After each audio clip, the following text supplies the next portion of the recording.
오늘 주시는 하나님의 말씀은 요한복음 1장 35절에서 42절입니다.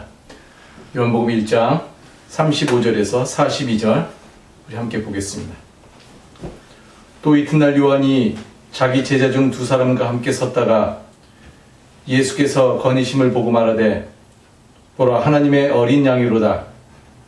두 제자가 그의 말을 듣고 예수를 따르거늘 예수께서 돌이켜 그 따르는 것을 보시고 물어 이르시되 무엇을 구하느냐 이르되 랍비여 어디 계시오니이까 하니 랍비는 번역하면 선생이라. 예수께서 이르시되 와서 보라. 그러므로 그들이 가서 계신 데를 보고 그날 함께 거하니 때가 10시쯤 되었더라. 요한의 말을 듣고 예수를 따르는 두 사람 중에 하나는 시몬 베드로의 형제 안드레라. 그가 먼저 자기 형제 시몬을 찾아 말하되 우리가 메시아를 만났다 하고 메시아는 번역하면 그리스도라. 데리고 예수께로 오니 예수께서 보시고 이르시되 내가 요한의 아들 시몬이니 장차 게바라 하리라 하시니라. 게바는 번역하면 베드로라. 우리 사랑하는 가을 식구 여러분, 지난 한 주간도 우리 모두 주님의 은혜 가운데 평안하고 또 건강하게 지내셨는지요? 요새 코비드-19의 전파가 전염이 우리가 사는 캐나다를 비롯해서 전 세계를 강타하고 있고 그리고 그 확산의 속도도 아주 빠르게 증가하고 있는 것을 보게 됩니다. 아직도 백신과 치료제가 나오려면 더 많은 시간이 필요한데 우리가 일상의 삶에서 좀 더 조심하면서 앞으로 계속해서 생활해야 할 것 같습니다. 우리가 지난 3주에 걸쳐서 세례 요한의 삶과 신앙에 대해서 살펴보았고 오늘 이번 주일과 그리고 다음 주에는 예수님께서 처음 제자들을 만나시고 또 그 제자들을 부르시는 것에 대해서 함께 생각해 보려고 합니다. 예수님께서 처음 제자들을 부르실 때에 어떠한 일들이 벌어졌는지, 특히 제자들은 어떠한 삶을 살라고 부르심을 받았는지 하는 것들을 우리가 말씀을 통해서 자세하게 살펴보도록 하겠습니다. 우선 예수님과 첫 제자들의 이야기는 크게 두 부분으로 되어 있는데 첫 번째 부분은 안드레와 시몬 베드로의 이야기이고 두 번째 부분은 빌립과 나다나엘의 이야기입니다. 오늘은 그 가운데서 첫 번째 부분인 안드레와 시몬 베드로의 이야기를 살펴보고자 합니다. 어느 날 세례 요한이 자기의 제자 2명과 함께 서 있었을 때에 때마침 예수님께서 그들 앞으로 지나가시게 되었습니다. 그때 세례 요한이 지나가시는 예수님을 보고 그의 제자들에게 보아라 하나님의 어린 양이다 하고 말을 하는 것이었습니다. 사실 세례 요한은 요 며칠 전에도 예수님께서 자신에게 처음으로 나와왔을 때에 그의 주변에 있었던 사람들을 향해서 보시오 세상 죄를 지고 가는 하나님의 어린 양입니다 라고 증언했었는데 오늘도 역시 똑같은 말로 하나님의 어린 양이라고 하는 같은 표현으로 예수님에 대해서 자기의 제자들에게 증언하고 있는 것을 보게 됩니다. 이 하나님의 어린 양이라고 하는 이 표현은 요한복음에만 나오는 세례 요한에 의해서 증거되고 있는 아주 독특하고 아주 중요한 표현임을 우리가 기억했으면 좋겠습니다. 그러자 그의 말을 듣고 예수님을 향해서 선포하는 그 세례 요한의 말을 듣고 그날 세례 요한과 함께 있었던 2명의 제자가 갑자기 그 즉시로 예수님을 따라가는 것이었습니다. 전혀 생각하지 못하고 예상하지 못했던 일이 벌어지게 되었습니다. 처음에 예수님의 제자들을 우리의 생각 같아서는 상식선에서 예수님이 불러야 할 것 같은데 요한복음은 그렇게 말하지 않고 예수님이 부른 것이 아니라 그 제자들의 스승이었던 세례 요한의 메시지를 듣고 그들이 요한을 떠나서 예수님을 따라갔더라라고 기록하고 있습니다. 예수님을 따라갔던 그 두 명의 제자 가운데 한 명은 시몬 베드로의 동생인 안드레였고, 다른 한 명은 이름을 밝히고 있지 않기 때문에 우리가 정확하게는 누군지 그의 신원을 확인할 수는 없습니다. 여기서 우리는 놀라운 사실을 한 가지 발견하게 되는데, 그것은 바로 요한복음에서는 안드레가 세례 요한의 제자였더라라고 기록하고 있다는 사실입니다.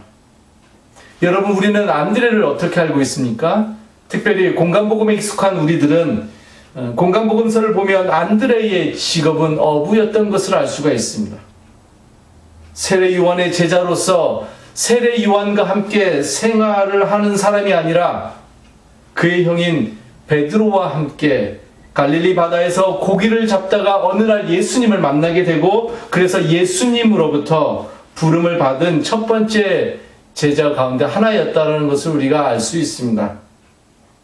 그런데 요한복음에서는 그 안드레가 세례 요한의 제자였었더라라고 말하고 있는 겁니다. 우리는 여기서도 요한복음이 공간복음하고 아주 다르다고 한다는 것을 다시 한번 확인할 수 있습니다. 우선 조금 전에 언급했던 이 안드레와 더불어서 두 명의 제자가 그날 있었는데, 안드레와 더불어서 이름을 알 수 없는, 이름을 밝히고 있지 않은 이 제자가 누구인지를 우리가 잠시 생각해 보면 좋을 것 같습니다. 물론 이 한 명은 시몬 베드로는 아닙니다. 왜냐하면 시몬 베드로는 처음에 무대에 등장하지 않고 나중에 그의 동생 안드레에 의해서 먼저 안드레가 예수님을 만나고 그 다음에 안드레에 의해서 예수님에게 소개되고 있기 때문에 그러합니다. 요한복음은 아주 첫 시간에 제가 말씀드렸듯이 대단히 신비적인 복음서라고 할 수 있는데, 성격상 저는 이 제자의 이름을 그래서 처음부터 이 요한복음을 기록한 저자가 밝히고 있지 않은 것도 그의 의도가 담긴 일이 아니었나, 그렇게 조심스럽게 생각해 보려고 합니다. 저는 이 제자가 요한복음에서 가장 중요한 역할을 감당하는, 나중에 뒤에 가면 우리가 알 수 있는데 가장 중요한 역할을 감당하는 사랑하는 제자가 아니었을까, 저는 그렇게 조심스럽게 생각해 봅니다. 여러분, 요한복음에서는 공간복음서와 달리 베드로가 중심이 되는 제자가 아니라 사랑하는 제자가 제일 중요한 제자이고, 요한 공동체는 이 사랑하는 제자를 중심으로 형성된 그러한 공동체였습니다. 이 사랑하는 제자가 가장 중요한 제자였기 때문에 이 제자는 반드시 예수님한테 제일 먼저 제자로서 부름을 받은 사람이어야 했고, 그래서 안드레 옆에 그가 있어야 했고, 그러나 처음에는 이름을 밝히고 있지 않다가 우리들의 궁금증을 자아내기 위함인 거죠. 이름을 밝히고 있지 않다가 복음서가 점점 진행됨에 따라 가장 적절한 순간에, 가장 크리티컬한 그 순간에 이 제자를 다시 무대에 등장시키는 것으로 요한복음을 기록한 저자는 그의 복음서를 전개해 가고 있다라고 우리가 생각해 볼 수 있을 것입니다. 이 두 명의 제자가 예수님을 뒤에서 따라가자, 그것을 아시고 예수님께서 그들을 향해 뒤를 돌아보신 다음에 그들에게 너희는 무엇을 찾고 있느냐라고 예수님께서 묻습니다. 여러분, 이 말씀이 대단히 중요한 말씀이 아닐 수 없습니다. 요한복음을 펼치면 제일 먼저 요한복음을 기록한 저자 요한은 예수님을 빛으로 오셨더라, 말씀으로 오신 예수님이 이 땅의 빛이었다 라고 예수님을 소개하고 있고, 그 다음에 세례 요한이 등장해서 예수님을 하나님의 어린 양이다, 하나님의 어린 양으로 예수님을 소개하고 있습니다. 아직까지 예수님께서 요한복음이 시작되고 나서 지금까지 예수님께서 어떤 말씀도 하고 있지 않으십니다. 그리고 나서 예수님께서 드디어 마침내 입을 열어서 첫 번째 말씀을 하시는데 그 말씀이 바로 오늘 1장 38절의 말씀, 너희는 무엇을 찾고 있느냐라는 이 말씀이라는 사실입니다. 예수님께서 입을 열어서 처음으로 하신 이 말씀이 가장 중요한 물음으로 이 땅에 던져진 것이었습니다. 처음에는 이 물음이 예수님을 따랐던 그 두 명의 제자, 안드레와 비롯해서 이름을 알 수 없었던 그 제자에게 던져졌고, 그 다음에는 요한복음을 기록하고 있었던 요한 공동체에게 이 물음이 던져졌고, 그리고는 이제 이 말씀을 읽는 이 땅의 모든 사람들, 우리를 비롯해서 모든 사람들에게 이 똑같은 물음이 던져지고 있습니다. 너희는 무엇을 찾고 있느냐? 예수님이 오늘 우리에게 묻습니다. 너희는 무엇을 찾는 인생인가? 여러분은 이 물음에 어떻게 대답하시겠습니까? 우리는 무엇을 찾는 인생입니까? 우리는 무엇을 찾아가는 인생으로 오늘을 살아가고 있습니까? 하나님은 우리를 이 땅에 보내시면서 무엇을 찾는 인생으로 살아가라고 오늘 우리를 이 땅에 보내셨을까요? 여러분, 우리가 이 땅에서 우리의 삶을 다하는 날, 나는 적어도 내 인생을 통해서 이것을 찾았다고, 그 무엇을 찾았다고 고백할 수 있어야 합니다. 그것을 찾기 위한 인생의 여정 위에 오늘 우리 모두가 신실하게 서 있어야 할 것으로 생각합니다.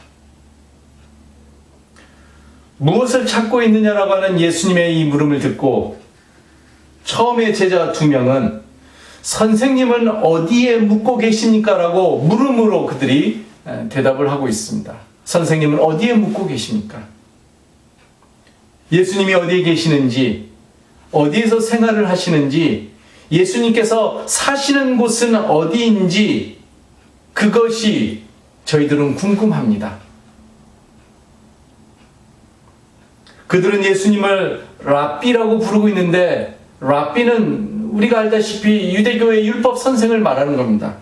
그렇다면 그들은 자기들과 같은 그런 제자들을 예수님이 데리고 있는지, 그리고 그들과 예수님이 어떤 공동체를 형성하면서 공동생활을 하고 있지는 않은지 등등 이런 것들이 그들은 궁금했을 수도 있습니다.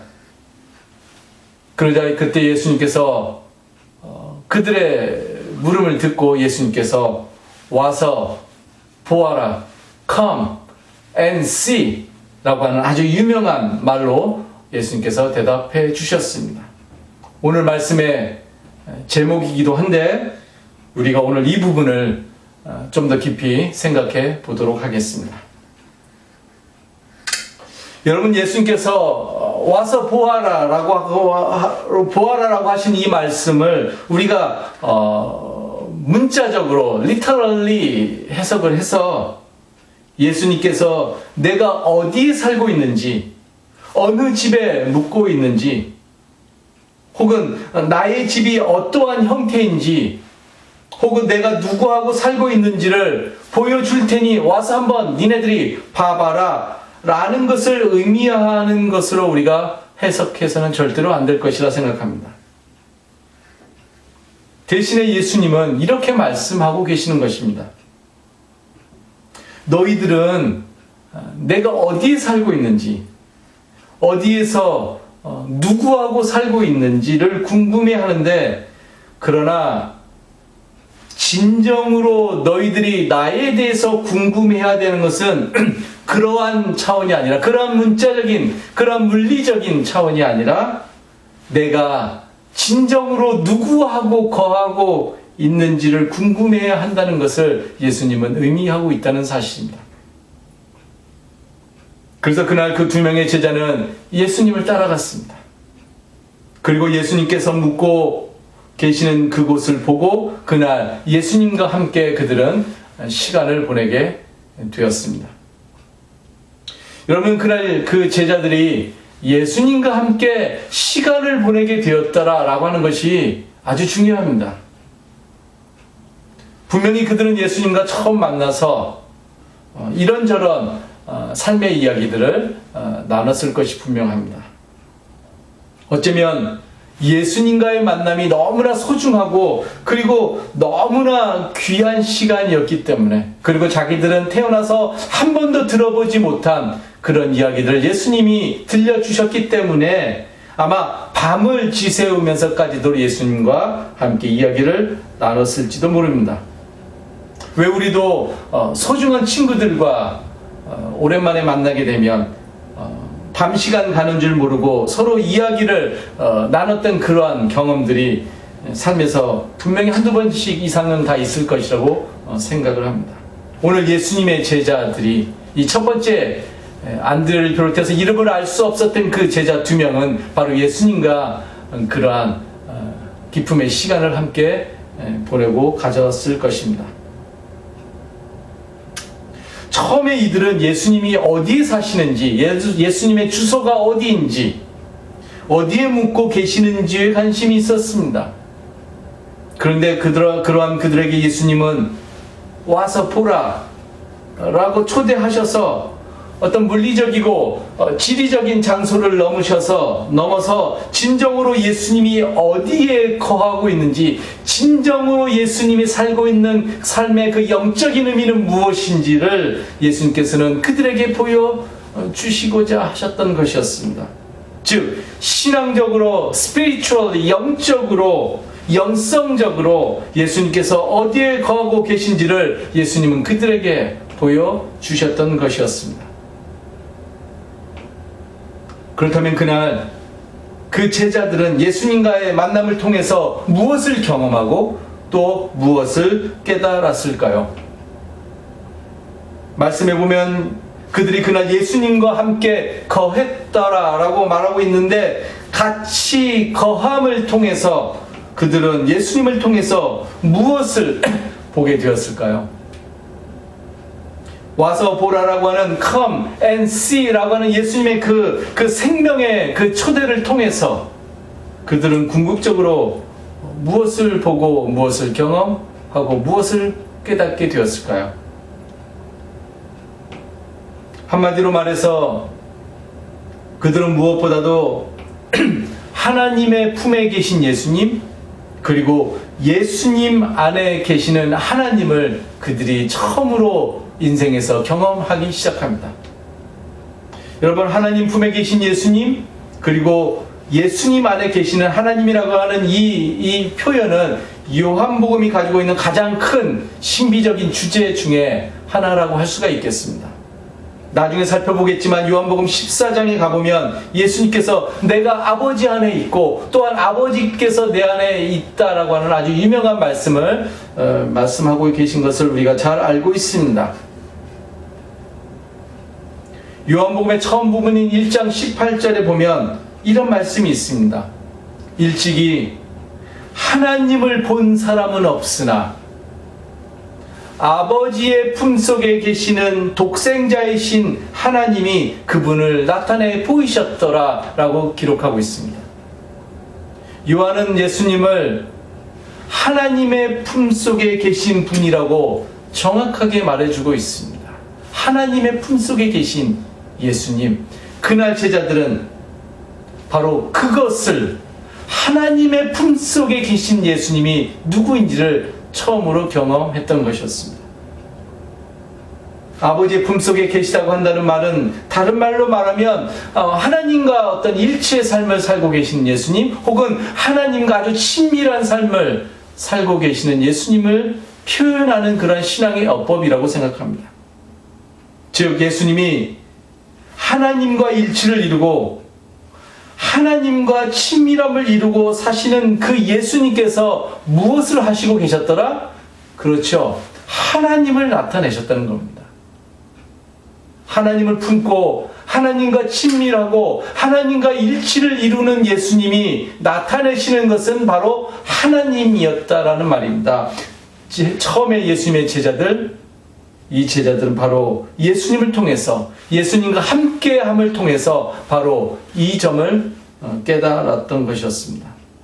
즉 예수님께서 와서 보라라고 했는데 진정으로 가서 보니까 그들이 봤던 것은 뭐냐면 어떤 육적인 차원, 어떤 세상적인 차원, 어떤 지리적인 차원의 일이 아니라 예수님께서 진정으로 어디에 거하고 계신지를 그들은 드디어 인생에서 처음으로 깨닫게 되었다는 겁니다.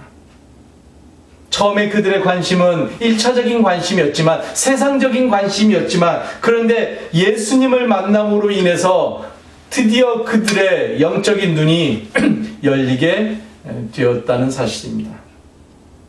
그들의 눈이 열리게 되었고, 그들이 예수님이 하나님 안에서 하나가 되어서 하나님을 드러내고 있었더라, 하나님 앞에 거하고 계시는 예수님을 그들이 발견했더라고 하는 것을 우리가 어떻게 알 수 있는가 하면, 예수님을 그날 만난 안드레는 나중에 그의 형 시몬을 찾아가서 이렇게 이야기합니다.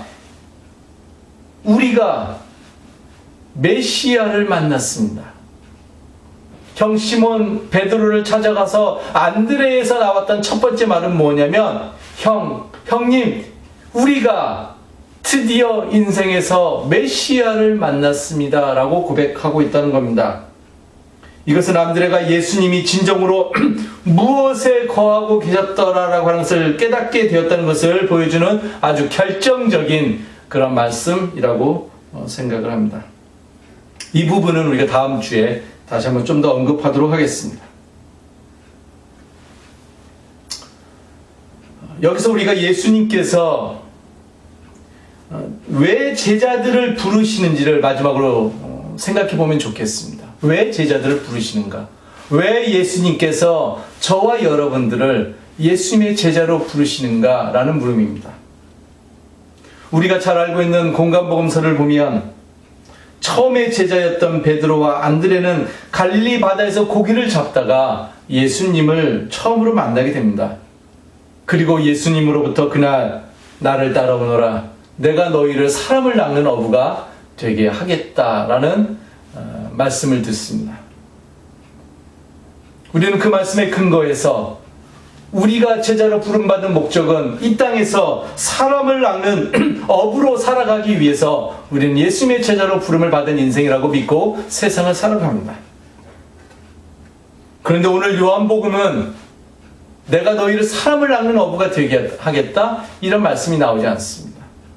내용적으로 아주 상이한 것을 보게 됩니다. 예수님은 처음 제자들을 부르셔서 사람을 낚는 어부로 부르신 것이 아니라 와서 보라 라고 초대하셨다는 사실입니다. 와서 보라. 그렇기 때문에 우리는 무엇보다도 먼저 예수님을 따르면서 그리고 마음을 모아서 예수님을 집중적으로 봐야 하는 자리로 부름을 받았다는 사실입니다. 예수님이 어디에 거하고 계시는 인생이었던가라는 것을 깨닫기 위해서 이제부터 우리는 마음을 모아서 예수님의 삶에 집중해야 된다는 사실입니다. 왜 그렇게 해야 하는가 하면 바로 그것이 우리가 이 땅에서 하나님을 경험하는 길이기 때문에 그러합니다. 바로 예수님의 길을 보면서 예수님의 삶을 배우면서 가는 것이 진정으로 하나님의 품에 거하는 일이기 때문에 그러합니다. 아니, 좀 더 정확하게 얘기하면 하나님의 품에 이미 거하고 있는 우리가 예수님을 통해서 우리가 진정으로 하나님의 품에 거하는 인생인가 하는 것을 다시 한번 확인하기 위함이라는 사실입니다. 우리가 예수님의 길을 서서 예수님을 집중적으로 봐야, 그래야 우리도 예수님처럼 이 땅에서 하나님이 누구인지를 나타내면서 살아갈 수 있는 인생일 수 있다는 사실입니다. 예수님은 바로 우리가 그러한 삶을 살기를 원했습니다. 하나님을 드러내는 어떤 생명의 존재로서 우리가 살아가기를 원했습니다. 그래서 그러한 삶을 살라고 오늘 우리를 이렇게 부르시는 겁니다. 와서, come, 와서 보라고, come and see 라고 우리를 생명의 길로 초대하고 계십니다. 이러한 예수님의 생명의 초대에 신실하게 응답하면서 오늘도 예수님을 따르는 삶을 쉬지 않고 걸어가는, 그래서 우리가 걸어가는 그 길을 통해서 하나님을 온전하게 드러내는 그런 복된 삶으로 살아가는 우리 모든 식구들이 되기를 다시 한번 간절히 기도하겠습니다. 기도하겠습니다. 하나님 은혜를 감사합니다. 예수님께서 처음 제자들을 향해서 와서 보라라고 하는 말씀이 궁극적으로 그들에게 무엇을 확인시켜 주시고자 하신 말씀이었는지를 오늘 주신 말씀을 통해서 다시 한번 깊이 깨닫게 해주시니 하나님 은혜를 감사합니다. 너희들이 이 세상을 살아가면서 궁극적으로 무엇을 찾느냐라고 하는 예수님의 이 본질적인 물음이 우리의 삶의 중심에서 한순간도 떠나지 않도록 우리의 삶을 하나님 인도하여 주시고, 하나님의 품에 온전히 거한 예수님의 삶이 결국에 참 생명이요 참 진리의 삶이었음을 온전하게 깨닫고, 우리도 예수님의 길에 온전하게 들어서서 예수님의 초대에 응해서 와서 보라라고 하는 예수님의 초대에 응해서 날마다 하나님과 깊이 만나는 참 친밀함의 삶을 살아가며 이 땅에서 미약하지만 우리의 삶을 통해서 하나님을 드러내는 그런 인생으로 살아갈 수 있도록 하나님 우리의 삶을 인도하여 주시옵소서. 감사드리오며 예수님의 이름으로 기도드렸사옵나이다. 아멘.